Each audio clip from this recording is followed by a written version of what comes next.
Asking who the real Spider-Man. People been asking me who the real Spider-Man. I'm right here. I'm gonna tell you right now who the real Spider-Man is. I know who the real Spider-Man is, and it ain't no Peter Parker. Okay, I'm gonna let you know who the real Spider-Man is. See, one day I was sleeping in my bed. I was sleeping, and then this spider that crawled up in my bed and it bit me right in my stomach. It bit me right here on my stomach, and ever since then, I've been having ever since then. I've been having these crazy dreams though, and then when I wake up out of my dreams, I be doing it in real life, and I be thinking it's dreams, but I really be slinging on poles and climbing up buildings and stuff. I be running really fast, and then I'm really strong out of nowhere.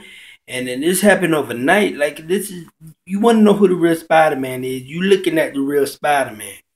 Okay, I'm not afraid to say, you know what I mean? I ain't got no enemies, you know what I'm saying? I don't care.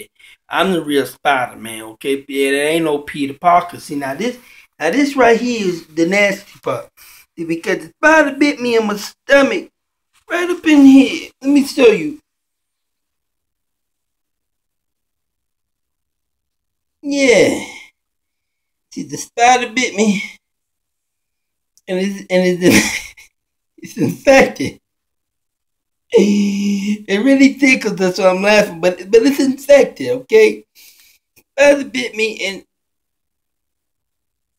yeah, and it's really infected, and quite frankly, I've been really lightheaded by it. I don't know what is happening. I thought I was dying. Anyways, I be lightheaded time to time since the spider bit me, but I'm still really strong though, and it makes me have these little. They call them spider senses. I be getting these spider senses. I'm like, oh, what the heck was that? And then I be predicting stuff like 3 seconds before it happens. So you looking at the real Spider Man, okay? The spider bit me right here. You know, it's still sore, but you know, I'm strong everywhere else though. You know, this I'm you looking at the real Spider Man in the flesh. And it ain't no Peter Parker. Believe that. Tell her what it is, bruh.